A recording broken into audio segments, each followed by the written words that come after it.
नमस्कार दोस्तों, आज की इस वीडियो में हम पढ़ेंगे केमिस्ट्री क्लास यूट्यूब चैनल में धातु कण। पिछले वीडियो में आपने देखा था कि कितने अयस्क होते हैं, किस प्रकार से वो पाए जाते हैं, अयस्कों का नाम, सूत्र वगैरह आपने देखा था। आज की वीडियो में देखेंगे उन्हीं अयस्कों से कैसे हम धातुओं का निष्कर्षण करते हैं। धातु कण होता क्या, पहले हम ये जान लेते हैं, ठीक है ना। किसी भी अयस्क से या किसी भी खनिज से धातुओं को निकालने के लिए जिस पराक्रम को अपनाया जाता है उसे धातुकर्म कहते हैं, या सीधी भाषा में आप कह सकते हैं अयस्कों से धातुओं को निष्कर्षण करने की क्रिया को धातुकर्म कहते हैं। कहने का मतलब ये हुआ कि किसी अयस्क को लिया गया और उस अयस्क पर जितनी क्रियाएं की जाती हैं, सारी क्रियाओं के करने के बाद जब हम धातु को शुद्ध रूप में प्राप्त कर लेते हैं तो उस क्रिया को धातु कर्म कहा जाता है, क्योंकि धातु के निष्कर्षण के लिए जितनी क्रियाएं की जाएंगी वो धातुओं पर ही क्रिया की जाती हैं, इसलिए उसका नाम धातु कर्म रखा गया है। अर्थात अयस्कों से शुद्ध रूप से धातु निष्कर्षण करने की क्रिया धातु कर्म कहलाती है। धातु कर्म की क्रिया अर्थात किसी भी अयस्क से धातु को निकालने के लिए इन क्रियाओं का पालन करना पड़ता है, क्रिया करना होता है। पहला, अयस्क का पीसना, दूसरा अयस्क का सांद्रण, तीसरा अयस्क का निष्कापन, चौथा अयस्क का भर्जन और पांचवा अयस्क का प्रगलन।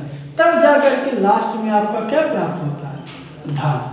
अर्थात इतनी क्रियाएं, हमें 5 क्रियाएं करनी पड़ती हैं। पीसा जाता है अयस्क को, सांद्रण किया जाता है अयस्क का, निष्कापन किया जाता है अयस्क का, भर्जन किया जाता है अयस्क का और प्रगलन किया जाता है अयस्क का। बारी बारी से इन्हें एक एक क्रियाओं को हम लेते हैं। पहला क्रिया क्या है, अयस्क का पीसना। अयस्क को पीसा कैसे जाता है, जब हम खदानों से बड़े बड़े पत्थरों के रूप में, बड़े बड़े टुकड़ों के रूप में हम अयस्कों को प्राप्त करते हैं तो उन अयस्कों को क्या किया जाता है, हथौड़ों के माध्यम से तोड़ा जाता है और तोड़ करके उन्हें छोटे छोटे भागों में बना लिया जाता है। कंक्रीट के रूप में छोटे छोटे कण बना लिए जाते हैं। तोड़ करके इन कणों को हथौड़ों के माध्यम से जब तोड़ लेते हैं तब इसे डाला जाता है। एक मील होती है, जिस मील को कहा जाता है दोलित्र या स्टम्प मील कहा जाता है। स्टम्प मील या इसी को हम कह सकते हैं दोलित्र मील, ठीक है ना। दोलित्र मील या स्टम्प मील में क्या करते हैं, उस छोटे छोटे टुकड़े अयस्कों को डालते हैं और डालने के बाद उस अयस्क की पिसाई की जाती है और पीस करके उसे पाउडर बना लिया जाता है। क्या बना लेते हैं हम, उसे पाउडर बना लेते हैं। अब जब हम क्या करते हैं, बताया गया आपको इसके पीसने की प्रक्रिया में कि खदानों से खोदे गए बड़े बड़े खनिजों या अयस्कों को क्या करते हैं, स्टम्प मील या दोलित्र मील द्वारा उससे छोटे छोटे, पहले हथौड़ों से तोड़ करके छोटे छोटे कण बना लिए जाएंगे। उन छोटे छोटे कणों को स्टम्प मील या दोलित्र मील से क्या करते हैं, तोड़ करके पीस करके हम पाउडर बना लेते हैं। अब अगली क्रिया इस पाउडर पे की जाती है तो अयस्क पीसने की प्रक्रिया हो जाती है। जब हमारा पिसा हुआ अयस्क प्राप्त हो जाता है तो उस पिसे हुए अयस्क का हम क्या करते हैं, सांद्रण। पिसे हुए अयस्क का क्या करते हैं, सांद्रण करते हैं। पिसे हुए अयस्क के सांद्रण में देखिए, सांद्रण क्रिया किसे कहते हैं, हमने इसकी परिभाषा बता दी है। अयस्कों में उपस्थित धूल मिट्टी के कण तथा अशुद्धियों को दूर करने की क्रिया क्या कहलाती है, अयस्क का सांद्रण कहलाती है। अर्थात जो हमारा अयस्क पिसा हुआ अयस्क है, उस पिसे हुए अयस्क में धूल, मिट्टी, बालू, कंकड़ और अन्य प्रकार के अपद्रव्य पदार्थ पाए जाते हैं, अशुद्धियां पाई जाती हैं, बेकार पदार्थें पाई जाती हैं। उन पदार्थों पर क्रिया करके और उन अशुद्धियों को निकालने की जो प्रक्रिया होती है उसी प्रक्रिया को ही क्या कहा जाता है, अयस्क का सांद्रण कहा जाता है, ठीक है ना। अयस्क के सांद्रण के लिए 4 विधियां होती हैं। अयस्क के सांद्रण की कितनी विधियां होती हैं, 4 विधियां होती हैं। इसमें से पहली विधि आपकी दी गई है, ठीक है। अन्य 3 विधियां भी आपको अगली वीडियो में बताई जाएंगी, लेकिन इस वीडियो में आपको पहले लिया गया घनत्वीय या गुरुत्वीय पृथक्करण विधि। देखिएगा, 2 नामों से जाना जा सकता है, एक घनत्वीय या पृथक्करण विधि। पहले तो आप जान लीजिएगा कि घनत्वीय पृथक्करण विधि या गुरुत्वीय पृथक्करण विधि का प्रयोग कब किया जाता है, जब जो अयस्क होते हैं, इन अयस्क का द्रव्यमान जो होता है, घनत्व जो होता है वो भारी, अर्थात भारी अयस्कों का सांद्रण किया जाता है। इस विधि से किसका, भारी अयस्कों का सांद्रण किया जाता है। जैसे आपका हो गया लोहा होगा, ये वजन होता है, ठीक है ना। और चांदी हो गया, अर्थात Ag सिल्वर हो गया, Au सोना हो गया।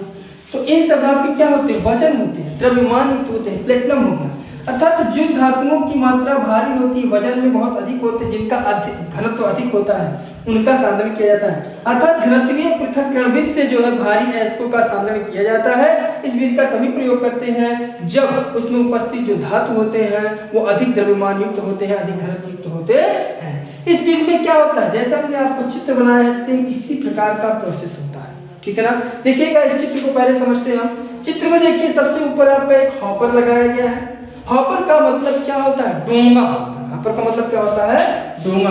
और इस डोंगे में औरस को भर दिया गया है। यहाँ पे एक वाटर पंप लगा दिया है, ये क्या है, वाटर पंप है, ठीक है ना। ये वाटर पंप है। इस वाटर पंप के माध्यम से हम पानी को क्या करते हैं, अंदर भेजते हैं, ठीक है ना। ये है स्पॉइलिंग टेबल। ये एक जो है लकड़ी का या लोहे का बहुत बड़ा चद्दर के माफिक बनाया जाता है और बहुत ही मजबूत तथा दृढ़ होता है, ठीक है ना। और इस पर क्या करते हैं, जो है करुगेटेड बॉर्ड्स लगा दिए जाते हैं, मतलब रुकावट के लिए जो आप कह सकते हैं एक प्रकार का थोक कह सकते हैं। तो यहाँ पर क्या किया जाता है, ये थोक लगा दिए जाते हैं, मतलब किसी पदार्थ को टकराए तो होके ये थोक लगा दिए जाते हैं, ठीक है ना। और यहाँ पर आपका इस पर, ठीक है ना, यहाँ एक बर्तन दिखाया जाता है जहाँ पे पानी एकत्रित होता है, एक बड़ा सा हौज बनाया जाता है, ठीक है ना, जिसमें आपके गैस वाटर अर्थात अशुद्धियों से मिला हुआ पानी भरा जाता है, फिर आगे बढ़ा दिया जाता है, ठीक है ना। एक वाटर टैंक होता है एक प्रकार का। तो देखिएगा इस विधि में क्या होता है, एक ढालू सा तल बनाया जाता है। कैसा तल बनाया गया है, स्पॉटिंग टेबल अर्थात ढालू तल टेबल बनाया जाता है। और इस टेबल पर हम क्या करते हैं, इस हॉपर के माध्यम से बड़े जो पिसा हुआ ऐश हमारा होता है उसे डाल देते हैं, और डालने के बाद ये ऐश गिरता है और यहाँ से मोटर के माध्यम से, वाटर पंप के माध्यम से तीव्र गति से जल आपका बहता हुआ आता है। जब इस जल के संपर्क में ऐश आता है तो ऐश में जो धूल मिट्टी बालू के कण होते हैं वो पानी के साथ घुल जाते हैं, क्योंकि हल्के होते हैं। हमने पहले आपको बताया कि इस विधि का प्रयोग क्या कहता है, भारी अयस्कों के सांद्रण के लिए किया जाता है, अर्थात अयस्क का द्रव्यमान अधिक होता है, घनत्व अधिक होता है। इसलिए जो धूल मिट्टी के कण होते हैं वो धूल मिट्टी के कण इस पानी के साथ क्या होते हैं, बह करके इस क्या होते हैं, वाटर टैंक में आकर के एकत्रित हो जाते हैं। किसमें एकत्रित हो जाते हैं, वाटर टैंक में आकर के एकत्रित हो जाते हैं। और यहाँ जो आपका ये स्टॉक्स लगा होता है, ठीक है ना, जो बोट्स लगा होता है, ये क्या करता है, भारी अयस्क होते हैं। आप जानते हैं जब भी एक ढलान होता है और पानी बहता है और पानी में कुछ चीजें और बालू मिट्टी के कण आपके बहते रहते हैं और उसमें कोई बड़ा सा पदार्थ होता है तो वहाँ पे ठोक लग जाए तो वहाँ पे रुक जाता है, आप लोगों ने ऐसा देखा होगा। तो उसी प्रकार से जो स्पॉलिंग टेबल्स है, इस टेबल्स पे जब आपका बोर्ड जो लगे होते हैं, इस बोर्ड के संपर्क में आकर ऐश क्योंकि भारी होता है यहाँ पर एकत्रित हो जाता है ऐसे, जैसे यहाँ पहले एकत्रित हुआ। लेकिन कुछ ऐश क्या हुआ, चूंकि जल का बहाव जो होता है बहुत तीव्र होता है और जल का बहाव तीव्र होने के कारण क्या होता है, कुछ ऐसे और बह जाते हैं, इसलिए दूसरा थोक्स पे आकर रुक जाते हैं। फिर और भी होता है तो वो आकर के तीसरे थोक्स पर भी रुक जाते हैं, अर्थात पहले थोक्स पर सबसे अधिक रुकते हैं, दूसरे थोक्स पर उससे कम, लास्ट वाले पे जो भी बचता है। बाकी जो आपके धूल मिट्टी बालू के कण होते हैं वो धूल मिट्टी बालू के कण क्या होते हैं, पानी के साथ बह करके इस वाटर टैंक में एकत्रित हो जाते हैं, जो पानी के साथ बह जाते हैं, निकाल दिया जाता है और ऐश जो होता है हमारा इस तली पर जम जाता है। अब इस तली से ऐश को काट करके निकाल दिया जाता है। अब उस ऐश को अगली क्रिया उस पर की जाती है। वो अगली क्रिया कौन सी होगी, ऐश का सांद्रण हो गया तो ऐश का हम क्या करेंगे, निस्तापन क्रिया उस पर संपन्न करते हैं, फिर भाजन क्रिया करते हैं और फिर प्रगलन क्रिया करते हैं, तब जाकर के धातु आपका निकलता है। तो ये आपके ऐशकों के सांद्रण करने की पहली विधि थी जो कि घनत्वीय या गुरुत्वीय पृथक्करण विधि। दूसरी विधि हम अगली वीडियो में आपको बताएंगे।